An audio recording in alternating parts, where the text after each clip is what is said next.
Zettel für die lange Weg. 2 Flaschen Whisky für die Zeit. Und ich den gern habe, du bist dabei. Mario geht fort mal weg, ist weit. Wann ich geh, ich werd dir fehlen, wann ich geh.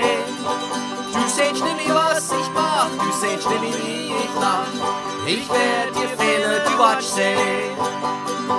Hab krieg mein Zettel für den langen Weg. Du schönste, als mir finden kann. Es hat Bariyer und Dale ganz wunderbar. Als ich dir den weißen Dank. Wann ich geh, ich werd dir fehlen, wann ich geh. Du sehst nicht, was ich mach, du sehst nicht, wie ich lach. Ich werd dir fehlen, du watsch sehen.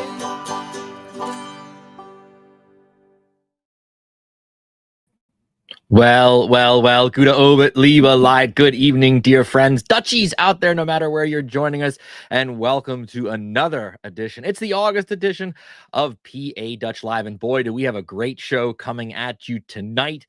A great guest, an awesome topic. I can't wait to jump into it. If this is your first time joining us, welcome, as we say in Pennsylvania Dutch, welcome. If it's your 35th time joining us, welcome. It doesn't matter. I'm so glad that you're taking some time out of your busy schedules to come spend an hour or so with us here at PA Dutch Live. If this is your first time, no matter whether you're watching on the YouTube channel or over on Facebook, put in the comment section where you're joining us from so I can give some shout outs. I found out right before I went live that our good friend, and that's in air quotes, Elon Musk has decided that if I want to broadcast onto Twitter like I used to, I have to buy one of his premium plans. Well, boys and girls, booba, maid, I don't think I'm buying a premium plan from Elon Musk. So we're going to just live stream on the YouTube channel and Facebook until Mark Zuckerberg forces me to do a premium plan. Hopefully that won't happen though. But we got some people that have already chimed in here in the comment section. Let's give some shout outs to Don Moyer. Ich wohne in Midlothian, Virginia. Gedrink Yingling, black and tan. I think we can understand what he's saying there. Hester Moyer, it's good to have you joining us. You do most months. It's great to see you again. Pernell Stott, ich by Annapolis, Amuna. Okay, Annapolis, Maryland, I would imagine. Good to have you with us. Our dear friend, my distant cousin, Carol Cantner. Good evening, as always, from beautiful downtown Burnville. Hey, Carol. The humidity's dropped a little bit. Are you getting your fall decorations ready? Are you going to spook up the hots for Halloween? We'll talk more about that later on. Good to have you, Carol, as always. Our good friend, the Wiswessers, are also joining us. The whole family there. Rachel actually reached out to me this week and said she can't wait for the show because she's so interested in the topic. So I know that she's excited to be here tonight. BioT joins us every month as well. Hi, friends. It's Todd in Tucson saying hi. We got Arizona on the board. We have DS joining us from Boyertown. Well, Boyertown, that's a nice little place there in Berks County. Our good friend Dolly Moyer joins us every month as well. Hello from Fleetwood in beautiful Berks County. R.I.P. Verna. I'm going to talk about that, Dolly. Thank you for bringing that up. And our good friend Norman Jung staying up after midnight. He's actually normally joins us from the Rhineland-Pfalz, the area of Germany where most Pennsylvania Dutch come from, but he's on vacation in Croatia right now, and he says Gute Maria, this time from Croatia. Norman, I've been seeing your pictures online. The trip looks amazing. Thanks for staying up. Tessa Bauer, Doug, I live in Bavaria, Germany, but at the moment I'm on vacation in the USA. That's great. Hey, welcome. I hope you're enjoying your time in the United States and that you're taking time out of your vacation to watch this. That's wonderful. What part of Bavaria? I'm curious. I've been to multiple places in Bavaria. I'd be interested in knowing. Tessa, and a great last name. That was my mom's maiden name, Bauer, just like that. Luann joins us almost every month. Hello from Finksburg, Maryland. Carol's throwing back and says, dear cousin, let's not rush things on the Halloween thing. No, I agree. But I saw some in the store the other day and I was like, oh boy, it's that time of year, I guess. Well, without further ado, let's get into what we normally do. If you haven't put in the show in the comment section where you're joining us from, please do that. I'll give you a shout out then later on. But let's talk about tonight. Oh, Johnny Vlock just said, hello, I'm watching from Germany. watching your videos for several years. It was my first time live. Well, I'm so glad, Chani, that you have decided to join us live. And thank you for staying up after midnight. That is wonderful. We also have Jeff Marks, our good friend Jeff. Greetings from the Dutch country. Is there any other place we'd rather be, Jeff? Huh? I guess not. And Jessica Maidford says, Mooresville, I know her. That's my sister-in-law. Hey, Mooresville represented. All right, tonight we got Tom Stokes. He's waiting in the green room. He's chomping at the bit, and we're going to be talking about the history of the beautiful Oley Valley, particularly looking at the architecture. He is an expert on these things. We have tons of photos that we're going to be showing, or tons of pictures tonight to be sharing with you to hear the story, and he's got a great story to tell. But a couple things. First off, I'm starting a new segment on the show. I've been doing the show now for over 3 years, going on 4, and I've never done this, but I'm doing it now. Tonight's show is sponsored by War Eagle Forge. War Eagle Forge, discover handcrafted excellence, to explore the collection of artisan blacksmith Steve Maidenford. Yes, that's my brother, but I'm going to give him a shout out. He has started this up on the side. It is his side business right now, hopefully making it a full-time business at some point. But I would welcome all of you to check out his website at wareagleforge.com. And I'll just read one little bit from his website. At War Eagle Forge, we blend historical inspiration with modern functionality to create unique pieces of art. Our dedication to craftsmanship and history ensures that each item tells a story worth sharing. He's a good Pennsylvania Dutch boy, so you know the quality and the craftsmanship will be top notch. So they are graciously sponsoring our show this month, War Eagle Forge. Please check them out at wareagleforge.com. If you own a business in Pennsylvania Dutch country and you'd like to sponsor, or it doesn't have to be in Pennsylvania Dutch country, anywhere, and you'd like to sponsor an upcoming show, just shoot me a message and let me know. We'd love to highlight and hopefully bring some business your way. As mentioned earlier, all Dutchy hearts were sad earlier this summer. Here recently, we lost an icon of the Pennsylvania Dutch country, and that is the one and only Verna Dietrich. Verna Dietrich was the matriarch behind Dietrich's Meats and Country Store there in beautiful Crumsville, Pennsylvania. She was well into her 90s, a good old Pennsylvania Dutch lady. I'm sure most of you that are watching this that are from the region at one point or another either went to Dietrich's or you enjoyed some of their summer sausage or their smoked sausage or some other cheese or meat product that they produced. She lived a good long life, and the company is now in the great hands of her son Marlon, but we wish the family, our thoughts and prayers are with them, of course, on Verna's passing. A true icon of the Pennsylvania Dutch country. Hey, some things for your calendar. If you've ever wanted to learn Pennsylvania Dutch, and I've talked about these group before, the good people at the Berks History Center are starting up a brand new round of classes for the fall. They will have 3 levels again, a beginner level, an intermediate level, and an advanced level. And the beautiful thing about what they do is that they are all available via Zoom. So you could be in your kitchen in California and taking these classes, learning Pennsylvania Dutch. I know all of the people that instruct these classes. They are quality educators, and they put out a wonderful product. If you are interested in learning Pennsylvania Dutch and you've never had the opportunity, or you say, well, I live too far away, Doug, it doesn't matter. Check out their website. Go to berkshistory.org, I think, or just Google Berks History Center, and there's a tab there for Pennsylvania Dutch classes, and you can sign up. I don't remember the cost. If you're a member of the History Center, $90. If you're not, $175. And each one is, I think, 8 weeks or 9 weeks, but all the details are on their website, so please check it out. It's an awesome opportunity if you've always wanted to learn Pennsylvania Dutch. And I only have one other thing for your Dutchy calendars, and that is, and I've been talking about this the last couple months, coming up very quickly. When is the 25th? 2 Sundays from now, is the Freeze Rebellion movie premiere at Film Premiere Gala at the Wind Creek in Bethlehem. You have to get a ticket, and they do have tickets available. I saw that earlier this week on their social media feeds. So if you're on Facebook or on your Google, just search Freeze Rebellion Film, and that'll either take you to the Lower Macungie Historical Society, where you can get Lower Macungie Township Historical Society, where you can get tickets, or also through the Freeze Rebellion Films website, freezemovie.com. So please, if that's something you'd like to check out, please do. Please do. Every month I do a hee-haw style salute to some town in the greater Pennsylvania Dutch region. And given tonight's topic, it was a softball pitch on this one. This month's salute goes to, drumroll, Oley, Berks County, Pennsylvania, founded in 1712 with a current population, according to what I could find online, give or take 3,810 people. They're nestled in the beautiful Oley Valley. So we'll be talking a lot about Oley here, friends, tonight. That's for sure.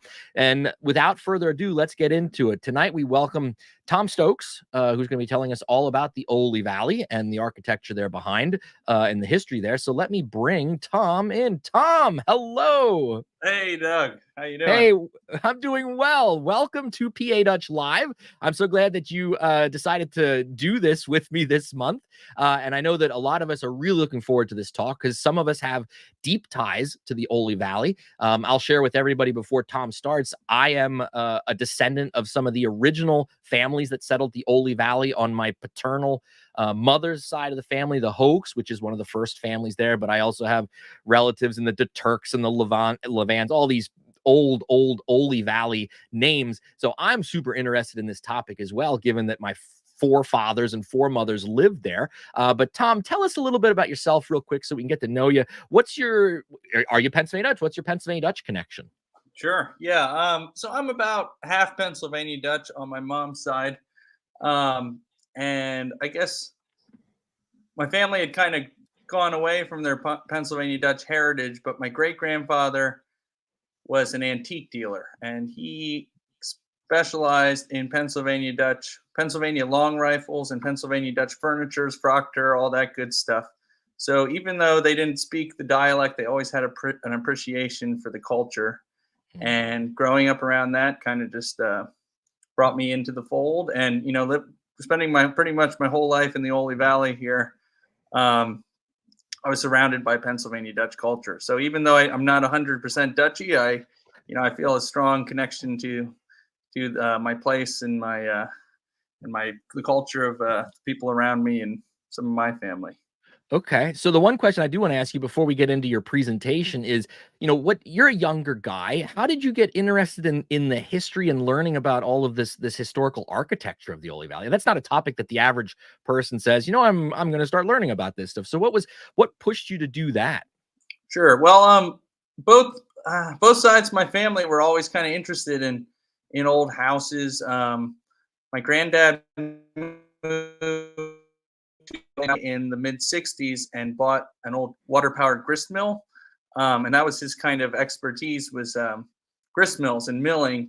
But he also worked with other local historians, restoring old buildings around Berks County, some that we'll be talking about later on.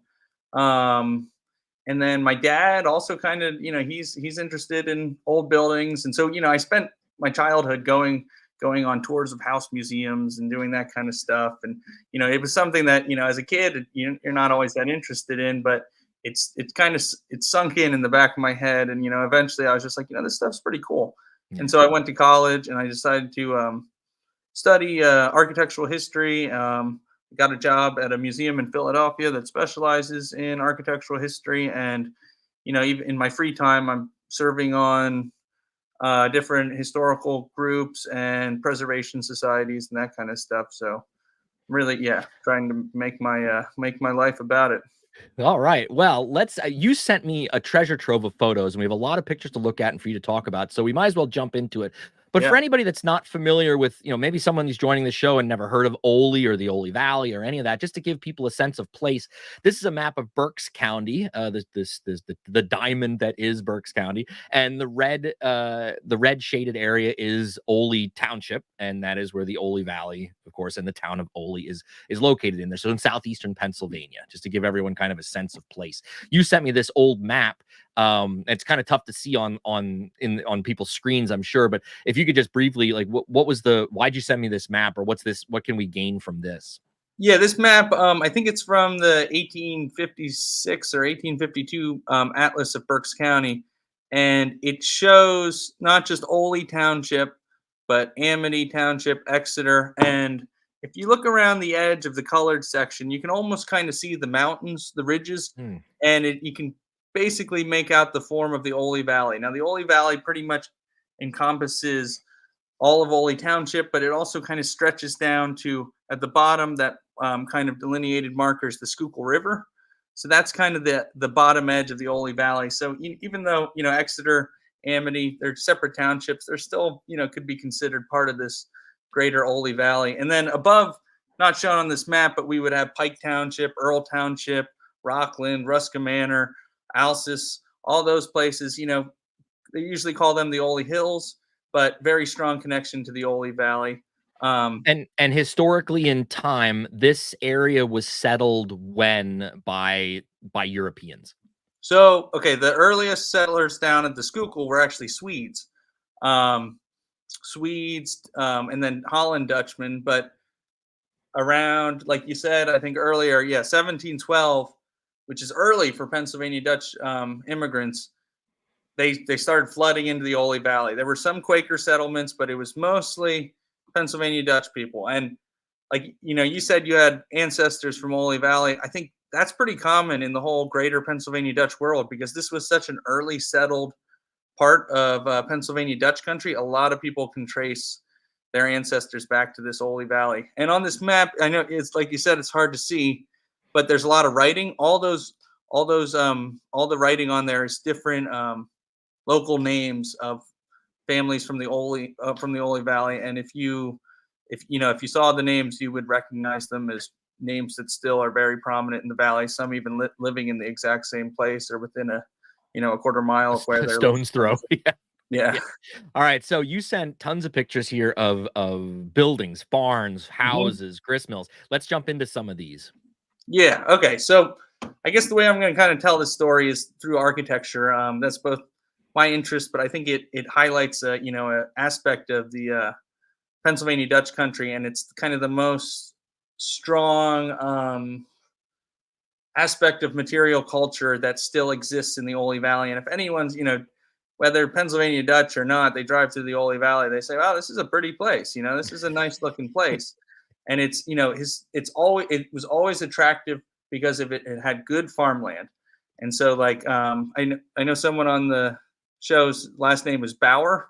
That means farmer in Pennsylvania Dutch, right? Yeah. So we've always had a lot of Bauers, Boweri, and that's this big bank barn, which was built.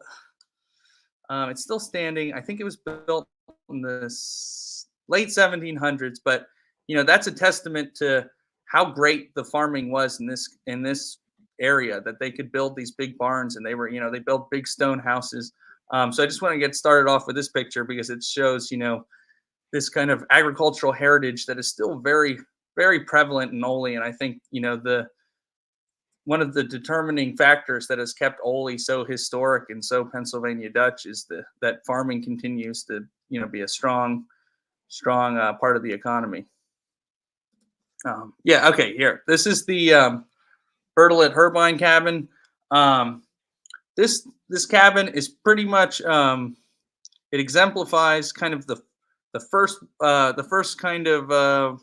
wave of settlement. This is what the very first pioneers, Pennsylvania Dutch pioneers in Oley Valley, and outside the Oley Valley too. But this is the kind of house they would have been building as soon as they had enough materials and weren't living in very primitive caves or structures or what have you.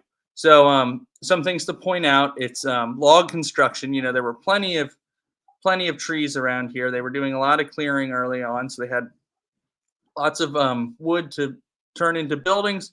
But also this nice thing about log is basically anyone can do it. It's a lot of work, but it doesn't require a trained craftsman. It doesn't require much stone masonry. It's just you need an axe and trees and a lot of work.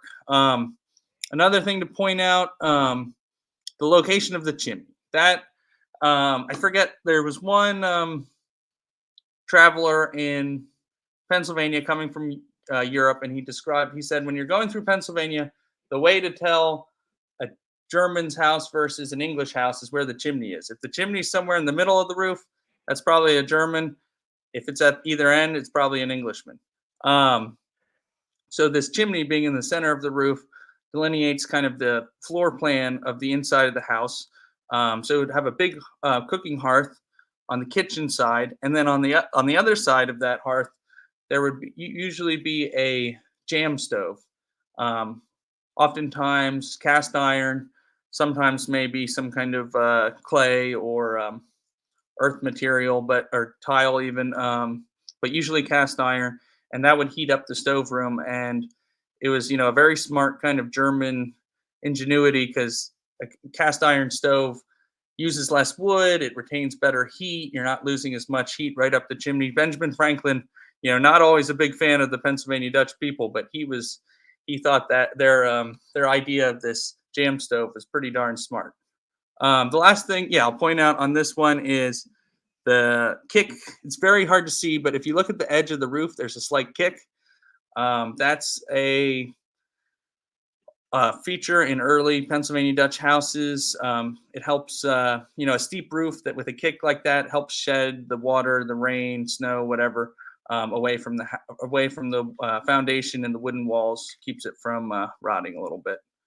You can go on to the next one. Yeah, so this is just a modern picture. I should add the Bertollet Herbine cabin still exists. It dates to about the 1720s, but it was moved to the Daniel Boone homestead, and you can go see it in person. Okay. Okay, this is another great picture. This was the Moravian schoolhouse. It was built in Oley in 1742. So the first thing I'll say is talk a little bit about the Moravians and what was going on in Oley religious-wise. So, there are all these Pennsylvania Dutch people streaming into Oley, but there wasn't really, nowadays we think of Pennsylvania Dutch country, like at least the fancy Dutch or what have you, they are usually Lutheran or Reformed, one of those two. But in Oley, there wasn't really a strong Lutheran or Reformed settlement early on. There was there were these more radical sects of German seeking religious freedom, such as the Newborn.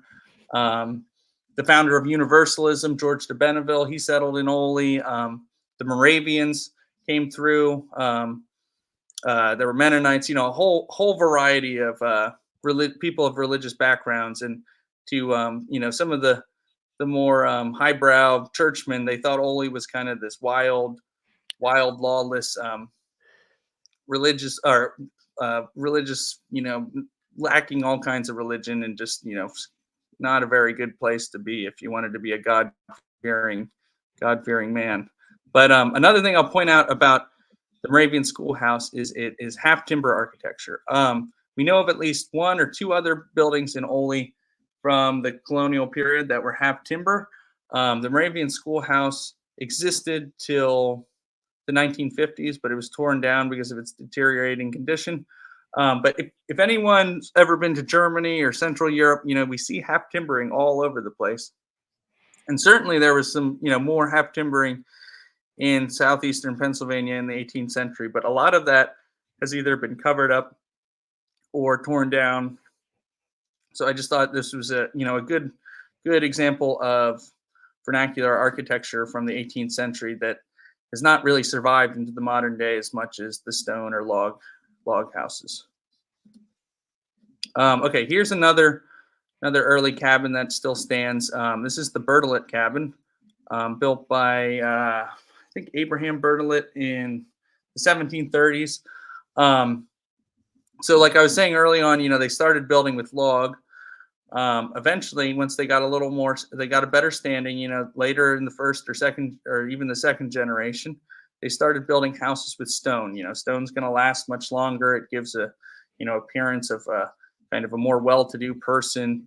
So even though this house is pretty darn small, it was a sign that Mr. Bertollet was a successful man in his day. Another thing I'll point out is we're starting to see clay tiles. The red roof, that's red clay tiles, very prominent in Oley. There was a tile work started in the late 1720s or even 1730s. So a lot of the early Oley Valley houses originally had clay tile roofs. And if you drive through Oley, you'll still see clay tiles on some of the smoke houses and bake ovens and smaller outbuildings such like and that. For anybody that's ever been to the region of Germany where our ancestors come from, red clay tile roofs is the most common form that you'll see. So I would imagine this was something that this idea that they brought with them, these early, the early immigrants, and started applying it here in the New World. Yeah, Definitely. Here's another early stone house. This was no longer there, but it was on the original Kime homestead. We'll see the later Kime homestead early or later on.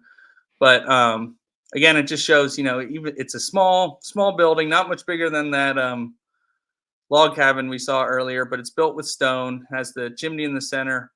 Um, even though it doesn't look like much, it would have been a prominent, building that was thought to, last multiple generations.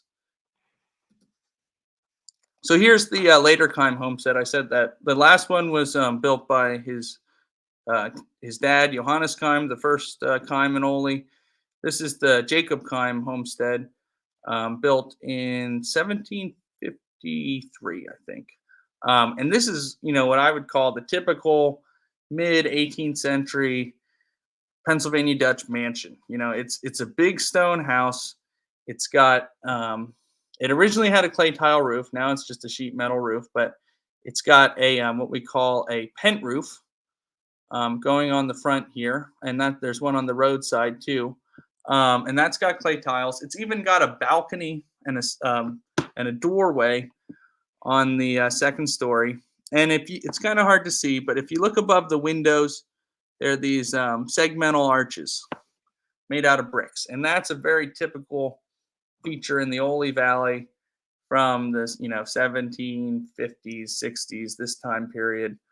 And then also the little building here, that's Kime was a wood turner. That was his wood turner shop, but it pretty much mirrors the big house. Chimney in the middle. Still, it has a clay tile roof. Same bricks, segmental arch brick over the window. And yeah, it's built into a bank too, so it gives it a little bit of that kind of geothermal insulation or what have you. So now one question I've often had, and you mentioned, the first wave came over and you were building log cabins and it didn't necessarily need a skilled labor as long as you had labor and the materials. Now we're moving into stone structures and you see a lot of stone structures in the Oley Valley and other parts of Pennsylvania Dutch country too from this time period. So my question is, when this Kime family was building this house, how much of that was done by the typical landowner, or were there stonemasons that were traveling around that were hired out to build these homes? Do you know? I mean, that's a historical great question, Doug. Yeah. So we luckily we have some pretty good records, tax lists from this time period, and there were stonemasons living in Oley, but to your point, there also were more itinerant traveling stonemasons who would go from one area to another, and be called upon based on demand. And this house, this couldn't have just been built by a farmer. This is a mansion of its time. It's big. It's a big house by today's standard, but back even in 1753, most people were still living in those small log cabins. This guy was really trying to show that he was a big man and big deal. But another point is, we have, I think the next slide shows it, but this is the Levan house, and it's very similar to the Kime house, also built around the same time. There's like 3 or 4 houses in Oley that are very similar, this kind of very singular style. And so they were probably built by the same craftsman or the craftsman who was at least familiar with these other houses. So, you can kind of, even though we don't have the exact records of the name of the person building them, you can kind of see the ties and the similarities between them. I guess the other question I have too, as far as material, was the stone all taken from the fields, or were there quarries in the Oley Valley where these stones were being quarried from? That's a great question too. So both, Oley Valley, I'm not a geologist, but it's mostly limestone. That's kind of what's going on underground. That makes it really good farmland, which is, made enough money for these guys to build these big stone houses, but it also gives them a good quantity of limestone for building. So a lot of these early farms did have quarries on them. We had a great talk at our Oley Heritage program a couple years ago about mines and quarries in Oley Valley, and they had these maps, and pretty much every farm had at least a small quarry. But they were also out just just plowing fields, clearing fields of stones, Picking all up the time. rocks. Yeah, Yeah. so they were using what they had. Like you'll see some nice, like on the Levan house, if you can see on the main long wall, the stones are, I think they're even cut. They're cut ashlar stones laid out in courses, so it gives us this very rectangular look. But then on the end behind this tree, it's all just rubble, rough stone that's just put in a kind of in courses, but it just looks kind of less uniform. So you can kind of determine, okay, this was the front of the house, this was the main portion. And then also this, I mean, this is one of the best houses in Oley, and you can see, if you can see between the first and second floor windows, there's a band of white stone. That shows that there was, and on the gable end too, that there was an encircling pent roof. And actually, the current owners redid that pent roof. So if you drive by now, you'll see a pent roof separating the first and second floor, which, like the very steep pitched roof in the kick, it helps kind of protect the walls and shed precipitation away from the building and the foundation. And from looking at these tax records and this research that you've done, how do you have can you say how long did it take for these houses to be built? Was this a 5-year project or shorter, or can you shed any light on that? That's a good question. I can't give you an exact answer. I don't think it was. It's probably certainly less than 5 years. Both this house and the Kime house, they have additions on them that were built, with at least 30, 40 years later. But I think they usually got them done, pretty quickly. They, people really put their worked on it when they could. Is like, certainly they would have another place that they were living in. But yeah, I think that's a great question. I can't give you a honest I was answer. just curious. Okay. Okay, so here's the Lesher house, and now we're starting to get kind of into assimilation. So the Pennsylvania Dutch, these first couple generations, they brought a lot of their old world heritage with them, and and they still do keep their ties in some ways, but they started to kind of assimilate to the English culture, which was usually seen as the dominant culture in Pennsylvania, Philadelphia. Most of the official lawmen were usually English. You had all the legal stuff was done in English. So here, this house, it's starting to be built with more of an English flair to it. It's kind of an amalgamation of both Pennsylvania Dutch and English on the inside, but I'll just point out it has the chimneys at either end. And this was built by Johannes Lesher. He was an ironmaster, and that was the other kind of big industry in Oley besides farming, was iron making. We can go on then. Okay. Okay, so now we're moving out of the colonial period and into what I guess architectural historians, or any historians really, will call the federal period, the early period of American history, post-revolution. And this house, this is the Fisher House, and it is one of the finest Georgian houses in the United States, even including Philadelphia, including New England, Virginia. This is an architectural gem, built right out here in Oley around, I think a little after 1800. And this is like, fully enveloped the English form. Georgian, for those who don't know, it comes from King George, one of the English rulers. Just goes to show that the Pennsylvania Dutch people in Oley were paying attention to what English builders were building in Philadelphia and Reading and English places like that. I should point out too, this homestead is still owned by the Fisher family, over 200 years later. So this is kind of more of a late 19th century house. It doesn't look, I just threw it in there because, at this point where it's Oley Valley is kind of losing its uniqueness within architectural heritage. This is, a typical kind of Civil War era Greek revival house, you might call it. It's very square, pretty flat roof. Still built with the local stone, but it's starting to get more kind of standard American. Okay, so now this is a mill. If we're talking about Oley, you have to talk about farming. They were farming mostly grain. Grain has to be ground in grist mills. So the Oley Valley has tons of grist mills that still stand to this day. This is one of the earliest one. This is the Snyder grist mill. It's right outside of Oley Township in Exeter Township.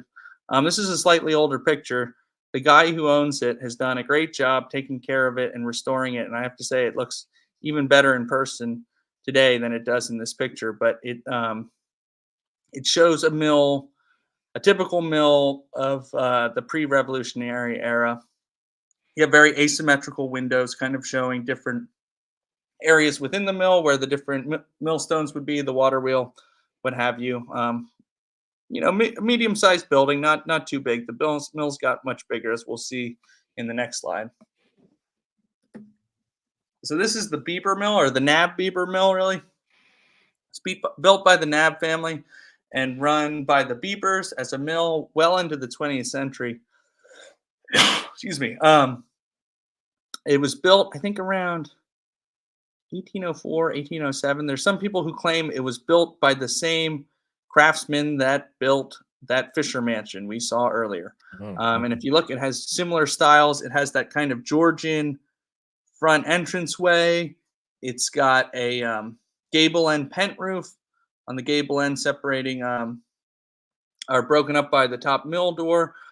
Inside, it has a chair rail and a mantle fireplace in the mill office. Most mills were usually pretty utilitarian, but this one was built like someone's, high style Georgian mansion. So it just, shows that millers were successful guys too.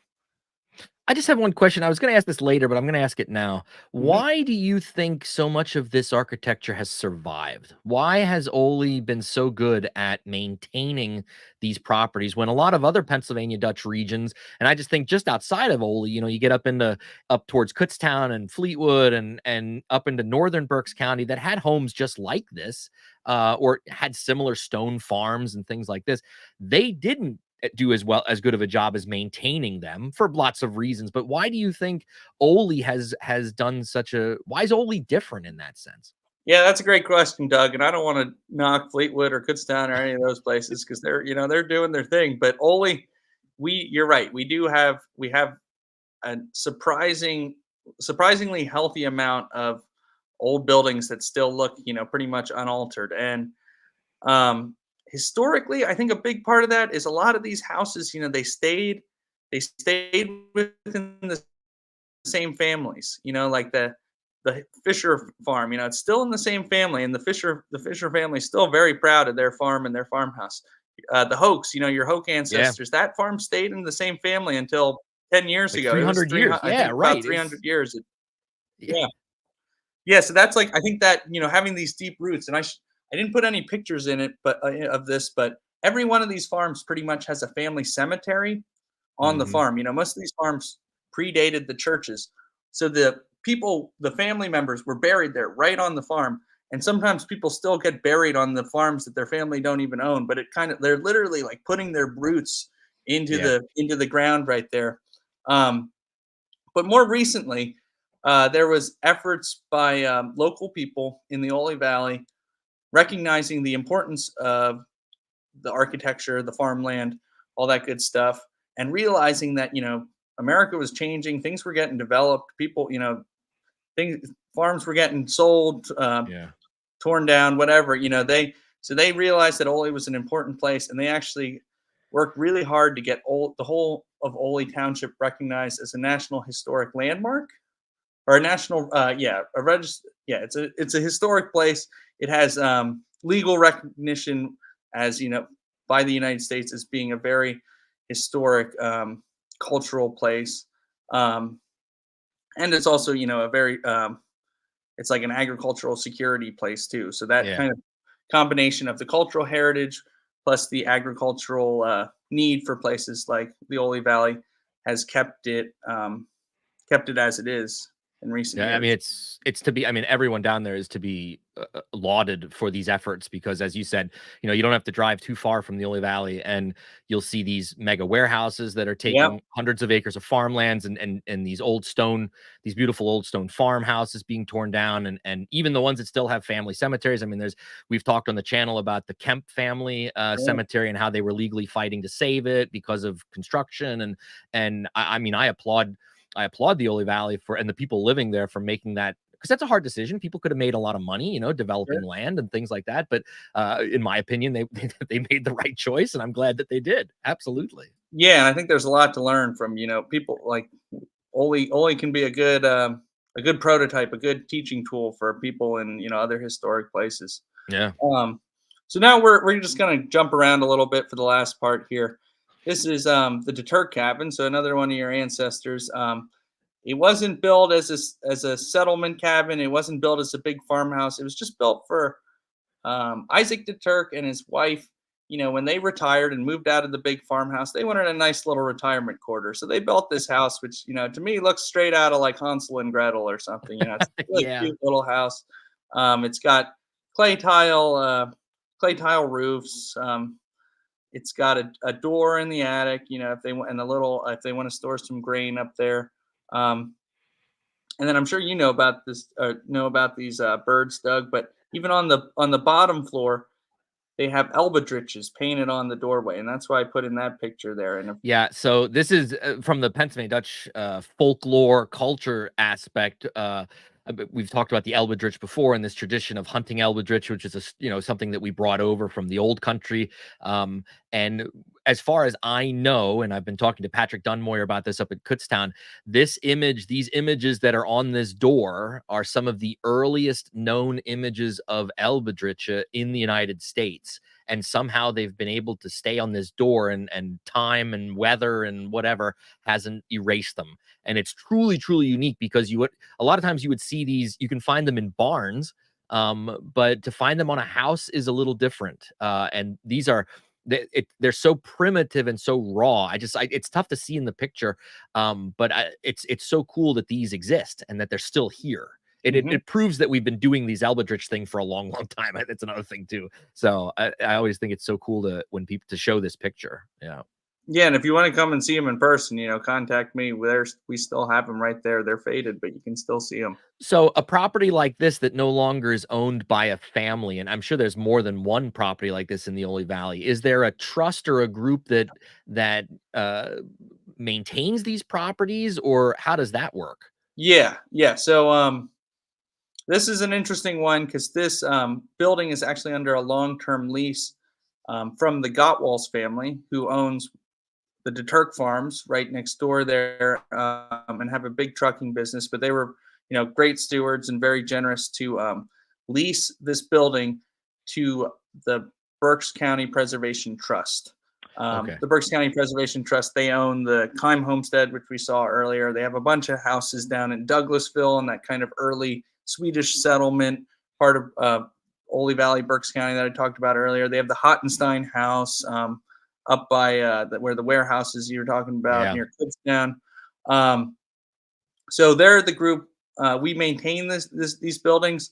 I will say it's a lot of money, a lot of time. We're all volunteers. It's all donated money. So it's a lot of work. These old buildings, whether they're lived in or not, they still take a lot of maintenance and care. But I think they're important. I think they're worth it, because once they're gone, they're gone. Oh, yeah, no, right, absolutely. You just have a couple more photos of buildings, and then we'll wrap up here. But yeah. Sorry, I'm going on so long. No, you're not. You're not. This is great. It's fascinating. It's fascinating to me. And I'm sure the audience really loves it too. Good. Yeah, I hope so. Well, yeah, because Dolly says, "Hey, Tom, you're a great listen. Thanks. Where can I get a cool Oley T-shirt?" Oh, yeah. I had to wear my Oley Valley Oley T-shirt. I got this I think my sister got it for me at Glick's Greenhouse. There you go, Dolly. Great gardening store. They got every plant you could ever want. And one of the Glicks is a really good artist, and I think she designed this shirt herself. It's very cool. There you go, Dolly. Get down to Glicks and get yourself a T-shirt. So this building here, this is a photo, I think, of George Miser, the eminent Berks County historian. This is one of his photos that shows a building on the Snyder farm. It was a tenant building. It's typical of that early period. It's got a clay tile roof. Nothing fancy. It's built for hired hands, but it has a special connection to our history, Berks County history. It is the cabin that Susanna Cox lived in. And if anyone's ever been to the Kutztown Folk Festival, they probably know Susanna Cox's story. Yeah, we did. I think it was either last year or 2 years ago. We did a whole episode on that story that was presented by Martha Coons. And I didn't realize, is this building still standing? No, unfortunately, it's Oh, not. okay. The farm's still there, and it's in. The farmhouse actually had a fire not too long ago, and luckily only the roof, I think, had to be replaced, and maybe some of the inside. But it's still a working farm owned by a local farming family. But this building's been, I don't know, gone many decades. So Luckily, this is the building where Susanna Cox would have lived in. yeah, this is where she lived in, and Okay. did the deed or Right, whatever. right. Supposedly Yeah. murdered her baby, and she was, just, you guys probably already know this, but she was, I think, the last public hanging in Pennsylvania or Berks Correct. County. Yeah, yeah. And there was 10,000 people showed up for her funeral. It was something ridiculous like that in the streets of Reading. They rang the bells. Supposedly there were so many church bells ringing that you could hear them miles and miles away. It's Get out. unbelievable. Yeah. Yeah. So these are kind of more typical 19th century Oley buildings. This is in the actual town of Oley. If you like Victorian houses, take a drive down Main Street, Oley, and you'll see beautiful Victorian houses like this. Except for the electric lines, it's a great place to see beautiful Victorian houses. I guess, as a trend kind of Oley Valley farmers, as the 19th century wore on, more people moved off the farm, moved into town, started other businesses, started other professions, stayed in the valley, but moved into town and built Victorian houses. There's two other topics about the Oley Valley that a lot of Pennsylvania Dutch are familiar with that really have nothing to do with architecture, and I figured we have to at least acknowledge them, and Tom's here and can talk a little bit more about them, and that one of them is the sacred oak, which is in the Oley Valley. Could you talk just briefly about this as well, Tom? For sure. I love the sacred oak. The sacred oak, it's like Oley Valley symbol. It predates any Pennsylvania Dutch, any white person in the valley. No one really knows how old it is. It could be 500-600 years old. It's a chinkapin oak, I believe, which are not there. They exist around here, but they're not common. So the idea is maybe even someone planted this tree specially, with a special reason. They brought the acorn, the nut up, and they might have just planted it intentionally, and it might have been in a sacred place. But it's always had this kind of connection to the Lenape Native Americans, who of course lived in the valley before the Pennsylvania Dutch and the other people. So we still treasure this tree and keep it sacred. And it was, I think, what the local lore is that the Native Americans said, you got to take care of this tree. It's very important to us, and it's a sacred place. And so that's what we've been doing. And this is on private property, but they do have once or twice a year or something like that. They open the property up that you can go see it, correct? Yep. Recently, it's just been once a year. It's usually Saturday in June. Check out Facebook if you're interested. It's usually one of the early Saturdays in June.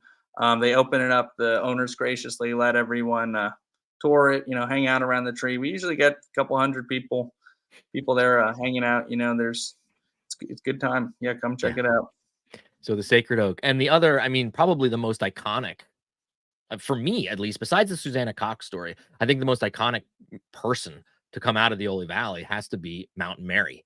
And a lot of people are familiar. Chris and I, we have a song on our album that we wrote all about Mountain Mary. She's been really almost sanctified now to a certain extent in the Pennsylvania Dutch culture and lore.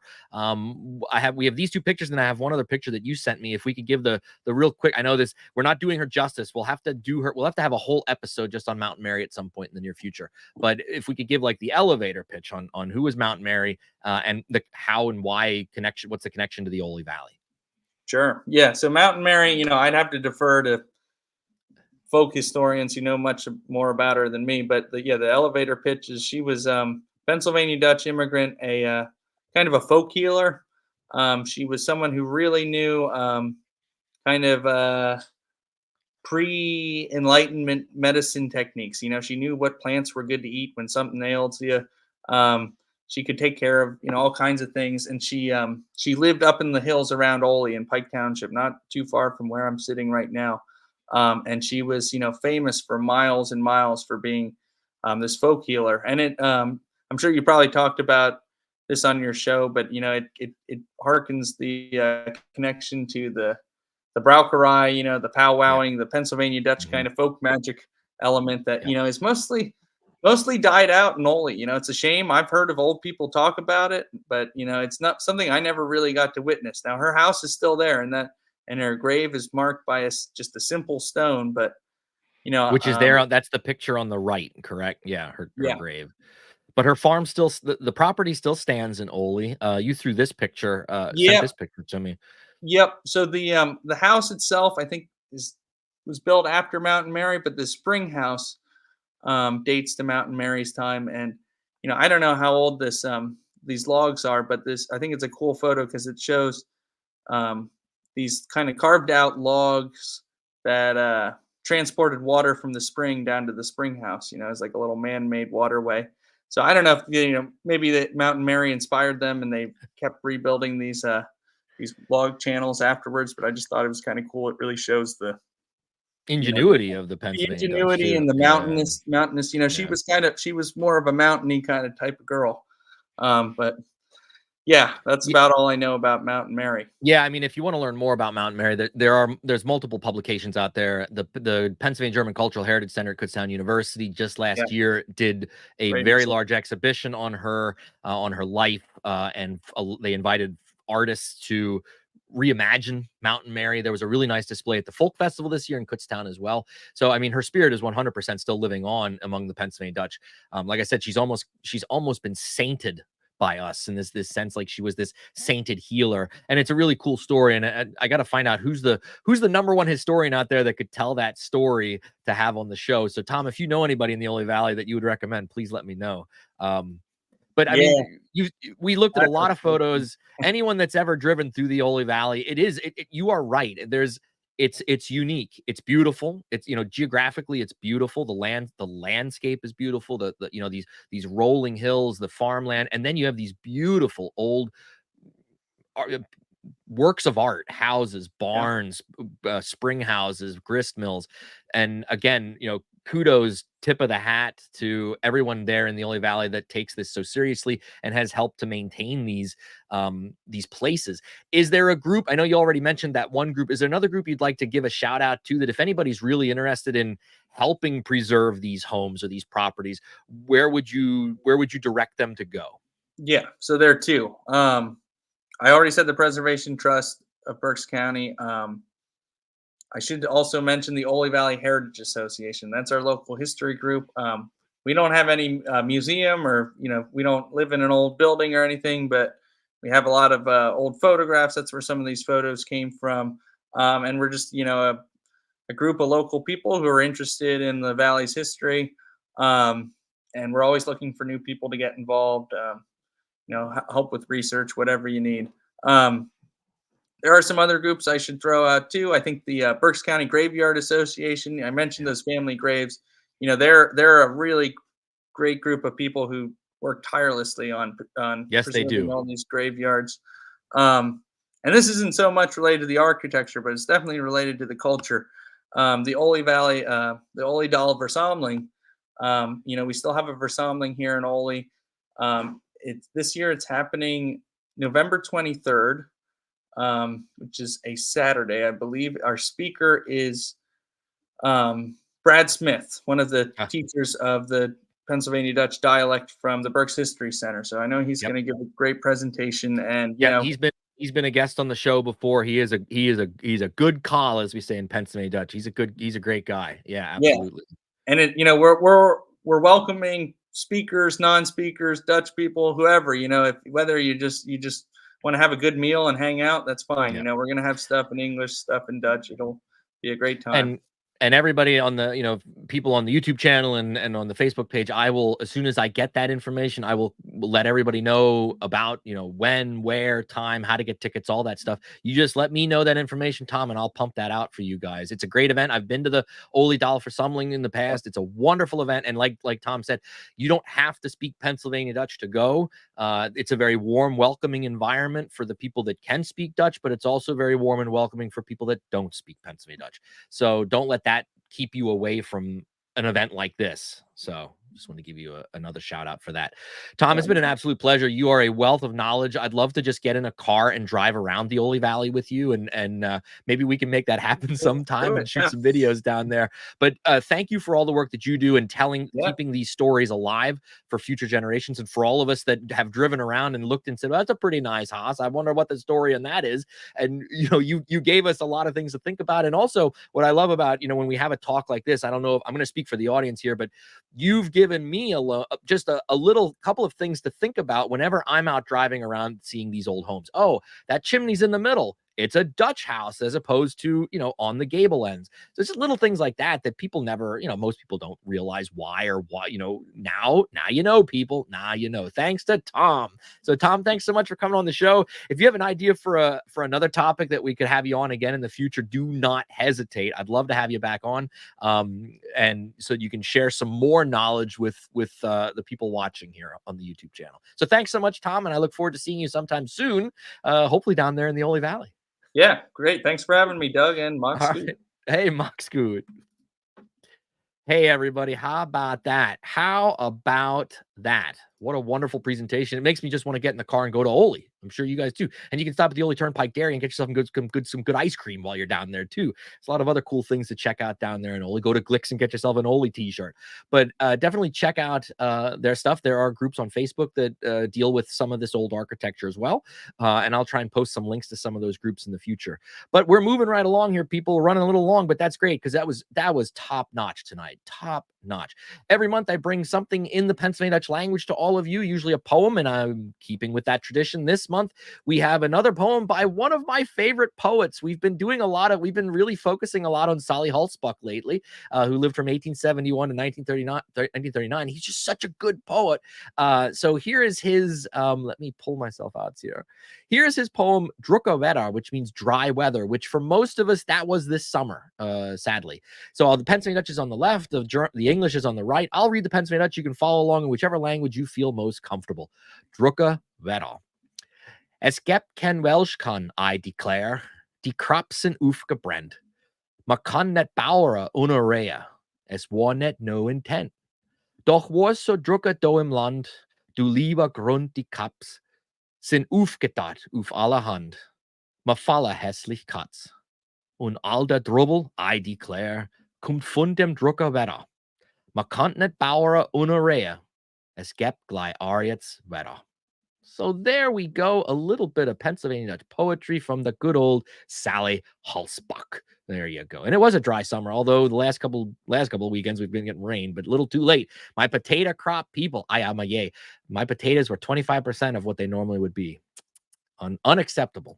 Hey, every month I try to bring you some kind of musical performance as well, and this month is no different. I shot this video for those of you that follow along on the YouTube channel. I posted this video back in July, but not everybody has seen it, so I thought I'd share this tonight. Back at the Kutztown Folk Festival, there was a good friend of the channel, Scott Regan, who goes by the artistic name Blohbariyer. He performed on the main stage the one day of the festival. He did a 45-minute show. It was all original Pennsylvania Dutch folk music. Wonderful stuff. He is talented. And I've shared him with you guys before. But for those of you that didn't make it to the folk festival, I thought, well, I'm going to show this video tonight so that everybody can see it. Let me get here.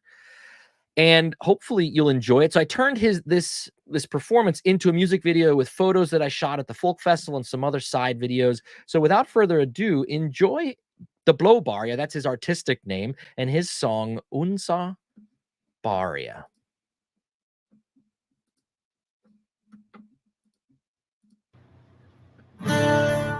So my first song's about the Blue Mountains. Since my name is Blohbariyer, somebody who's from the Blue Mountains. It's called Unser Bariyer, Our Mountains. The chorus goes, Zellers in Unser Bariyer. Those are our mountains. Unser Bariyer, our nice mountains. Zell is the aim. That is home.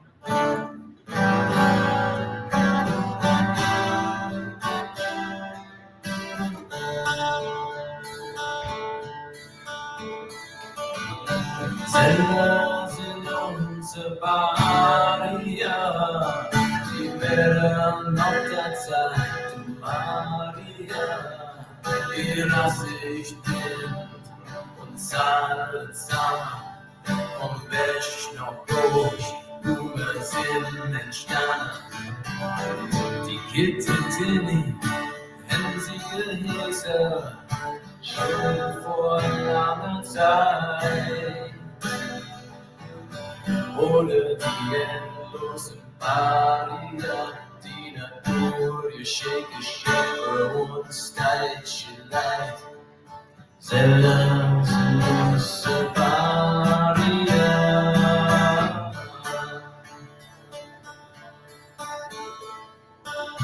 Unser schöne Bariyer.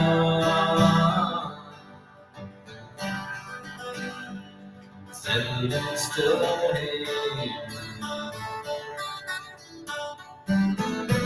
vom Delaware River und der Wasserkraft noch wäscht in Richtung kleine Nazareth. Da bin ich daheim, versenkt die Windkraft. Und auf dem Land, wo uns der Schleppbade gaft.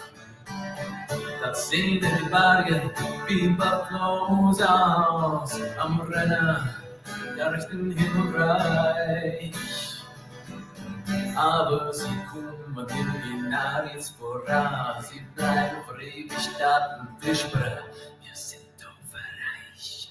Zellers in Unser Bariyer.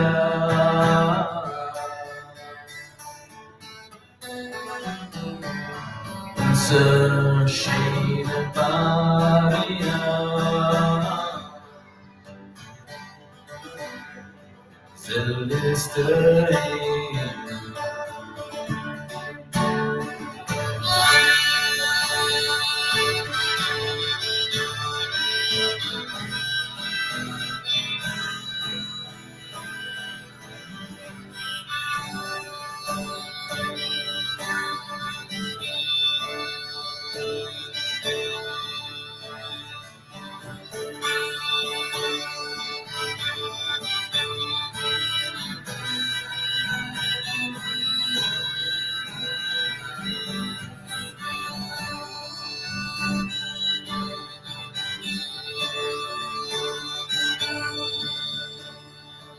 Zellers in Unser Bariyer.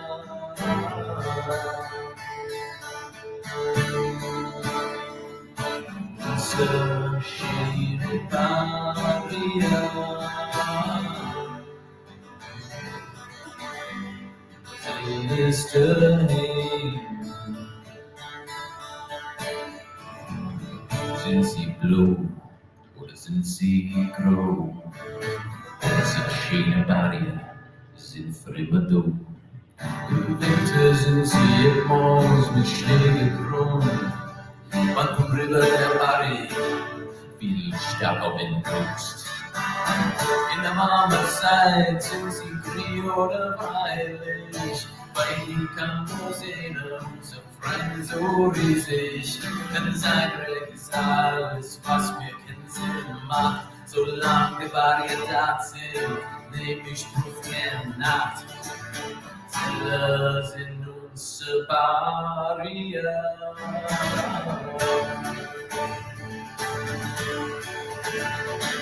Unser schöne Bariyer. Zell ist der Himmel.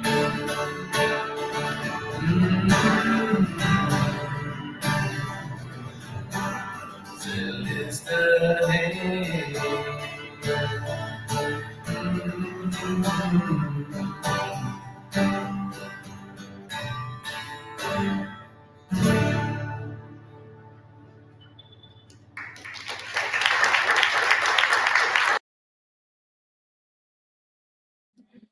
Well, I hope you enjoyed that. If you were able to make the Kutztown Folk Festival, then a lot of what you saw was there in that video that looked familiar to you. And if you weren't able to make it this year, put it on your calendar for next year, because it's going to be happening. And next year's the big anniversary. The 75th Kutztown Folk Festival will be happening next July 2025. And a big shout out to Scott Reagan from Northampton County, the Blohbariyer. What a wonderful, talented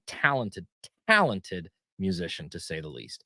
Well, dear friends, we've come to the end of another month and another episode. A couple things. For those of you that follow along on the social media stuff, you'll notice that for the last couple of weeks, our store, PA Dutch Stuff, has been down. I put out a message saying we're currently in the process of moving some things around and changing some things. And I wanted to let you know that the store is back up, but it has a new address. It's still Zazzle.com, but now the new address /PA Dutch 101 matches all the other stuff that we do here. Check it out. We have some brand new designs on there. There's going to be some of the older designs that are going to be migrating over to the new site that aren't quite there yet, but they will be. But we have some brand new stuff like these designs. We got the Out in the Light shirt. We got a Schnickel Fritz t-shirt, and you can get these in very different things as well, stickers, magnets. But like I said, for those of you that were familiar with our old online store, some of those things are going to be coming back, like the Dunabetta t-shirt and all that stuff will be coming back. It's slowly processed. Just keep checking back. Another one that I just put up there today is you can now get a car magnet that says I brake for hex signs. You can slap that on the back of your car and let everybody know, hey, watch out, I brake for hex signs. You never know. There's a bunch of different stuff. We have a brand new PA Dutch Madel design out that says Pennsylvania Dutch Girl for all you Pennsylvania Dutch girls out there, and a lot of other cool things. We're also going to be introducing some thank you cards and Christmas cards in Pennsylvania Dutch as well that'll be there on the store. So check back every once in a while. Again, that website is Zazzle.com /PA Dutch 101.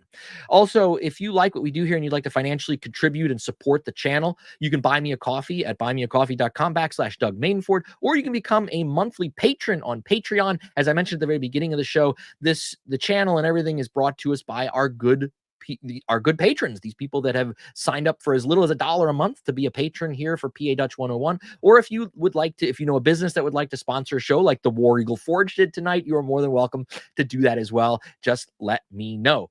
So those things are out there. Of course, you don't have to do any of this, but if you feel so moved, and I would like to give a shout out to some people that have recently financially supported us here at the channel: Dave Smith, Alan Moyer, Seth Moak, Norman Jung, Brigitte Weinsteiger, Scott Vanek, Glenn Ritter, David Hunsinger, Dolly Moyer, Gary Johansson, Gail Spilsbury, Bill Nace, Susan Thomas, Tanya, and Big Z2. Thank you to those people for their generous contributions. And again, all the money raised through those things goes towards the upkeep of the channel and all those types of things. Nothing beyond that, of course. Mark your calendars, dear friends. We'll be back here in a little bit over a month. On the 11th of September will be our September edition of PA Dutch Live. We're going to be welcoming back a former guest, Ed Johnson. He was here last year, 2 years ago. He did the talk on the Goshenhoppens, which just had their folk festival last weekend. This time, he's going to be giving us an informative talk on what becomes known as the Great, oh my God, I sound like Elmer Fudd, the Great Wagon Road. Some people know this story. Some people don't. This road that traveled from Pennsylvania down into the Shenandoah Valley in Virginia and down into the Carolinas. And a lot of Pennsylvania Dutch moved out of Pennsylvania early on in our history. Not everybody stayed. And he's going to be telling us about the history involved with that and the Pennsylvania Dutch connection to it. So mark your calendar, September 11th, 2024. Hari yeses, that'll be here before you know it. I wanted to give one other shout out real quick. Donna Musselman, who's watching the show, says, hey, I have the Turk and Levan ancestors. We must be related. You're darn right we're related. We are. We have to be. There was only one DeTurk family and one Levan family that came over. So we're all descendant from that. So, and I'm sure many of us joining this channel, if we start really digging back far enough, a lot of us are related. So, and that's okay. We're all big one happy Pennsylvania Dutch family. Till next week, until next month, dear friends, I can't wait to be with you again in September on the 11th. But till then, of course, follow along on Facebook, PA Dutch 101, Instagram, PA Dutch 101, Twitter, PA Dutch 101, and of course the YouTube channel where I post monthly, Friday word of the week and lots of other good things. And of course, also check out our website, padutch101.com. You can sign up for our email list there where you get a notification anytime something new is posted on the website, like a blog post or other upcoming information that anyone would be interested in learning about. It is always humbling for me to know that so many people take time out of their busy schedules to sit down and watch these videos with me when we're doing them or watch them later. Thank thank you for your continued support. We're going to keep doing the good things we're doing here to support Pennsylvania Dutch culture, language, and history, to not only preserve what we have, but also to maintain it and to move it forward to those next generations, those future generations that aren't even around yet. That's our plan. Till next month, dear friends, keep practicing your Pennsylvania Dutch Schwetzdeutsch. And as we always say, and you guys know it, say it with me, Mach's gut. Mach's gut zu dir, mach's gut zu dir, mach's gut zu dir for now. Unsere Zeit ist all und so es ist, mach's gut for now. Hoff wieder mit dir zu sein, hoff du bringst zurück ein Freund.